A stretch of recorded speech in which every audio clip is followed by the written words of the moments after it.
Hello, my name is Alan Trotter. I wrote the novel Muscle, and they asked if I would talk a little bit about it, explain myself. So that's what I'm going to try and do. I've got a few questions written down. I was going to read a little bit from the book, um, and and then we'll go our ways, I suppose. If we haven't already. Goodbye if you've if you're still been watching right this second. Questions. So, what's Muscle about? Muscle's about a man called Box who one day is sitting smoking a cigarette when another man is thrown from a moving car and lands at his feet, and the two of them begin working together. As Muscle, as hired thugs, they go around and they perform unsavory acts for unsavory people. They break hands and they do whatever else is asked of them without many qualms or morals interfering. And the book's about, instead of letting these characters slip back into the shadows after they've played their part, sitting with them and sitting with Box in particular in his kind of misery and violence and melancholy. If it's anything, it's, if you wanted a one line that probably does me too much justice, then the book is a little bit, what would it be if Samuel Beckett was to write for Black Mask magazine? What was it like writing Muscle? Muscle, I wrote for a very long time. I'm a rewriter rather than a writer. I loop over sentences. I go around them again and again and again, so that I never really write a first draft. I end up with a first draft of sentences that I've written dozens and dozens of times, which can be a process, which can take a while. And Muscle was certainly like that. Muscle was a very neurotic book to write, and it took me about more than a decade, in fact. And I wrote it when I was living in Glasgow. I wrote it when I was living in London. I wrote it when I was living in DC, and I wrote it here in Edinburgh. And it was so it's hard to sum up the experience of writing it. The experience of writing it came to feel a lot like the experience of Box in the book, who sits in his own kind of self-imposed misery,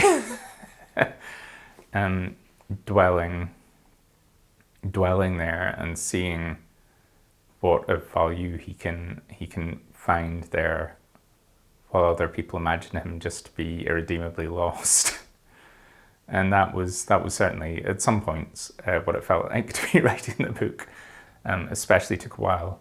In the case of Muscle, where I kind of as procrastination and kind of as craft, I went off and found all this material that influenced it. All these detective and hard-boiled and noir writers from things that I really loved. Things like Dashiell Hammett, who I think is a wonderful writer, and Patricia Highsmith, who's a genius, and Chester Himes, who captures this incredible. He's got this great comic sense and this incredible energy as a writer. To some of the things that influence the book the most are really very bad, and I would not recommend. Mickey Spillane, at one time, I think the biggest selling novelist in the world, is not just irredeemably misogynist and proto-fascist. He's a very bad writer. And if you get the edition of the collected work that I have, you get to read an introduction about how he's kind of a Hemingway. He's not, but that stuff was equally useful. Or more useful in the case of Spillane. There's a character in Muscle called Mike Swagger, who's a very obvious pastiche of Mickey Spillane's fictional detective Mike Hammer, who Spillane once played in a film. But yeah, I spent years writing the book, reading these things, watching a lot of noir film, and I just took in as much of that stuff as I could, and then mangled it as thoroughly as I could and remade it. It was years of my life because I kept finding what this book was about, and it seemed to be about more and more as I wrote it. I wrote it step at a time, and then finished it, and then had to in the same way I did with the sentence and the scale of the full novel I had to do. I kind of cycled back through it again and again to find the best shape for it. I'm going to read a little bit from the book. It's hard to read from, in part because one of the main characters is unnamed. So for the sake of talking, I'm just going to call him Blank. When Blank arrived in the city, I was sitting outside a cafe. It was raining, but not hard, and I'd been smoking a cigarette and patting the ash onto the shoes of a sap at the table next to mine, a man whose moustache I'd taken a disliking to. The sap left promptly, leaving me with no one to pat ash on, and not much of a cigarette, when Blank arrived. Blank arrived thrown from a car. He led with his face, following with his knees, his arms back and up, as if tied to his sides. When he hit the ground, he somersaulted, and ended like a corpse in parade, flat on his back, legs and arms stiff straight. The car that furnished him never completely stopped, so all that remained of it, when his hat had done spinning like a coin in the dirt, was whatever of its exhaust still lingered. He was thrown more or less at my feet. Somehow, Blank managed to look down his nose at me, as if I was lying in his gutter.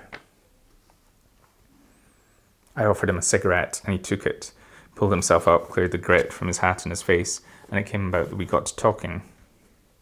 I admired the way he could make an entrance like that, and not take it too sore. He admired my height. Or anyway, he said he could use a man like me, and when people talk about me like that, as if I was a ladder or an adjustable wrench, it's normally my size they mean. Blank spat a little blood and said that he could only stay in a city if it had a fairground and roller coasters. And I said we had a fairground with 3 roller coasters, so that's where we went. So I'll stop there, but thank you very much for watching. I spent many years becoming a very good writer of muscle, and I'm yet to become a very proficient speaker about muscle. And I think of the two, I chose well, but I hope you read the book, and I hope you enjoy it if you do. But thank you very much for taking time.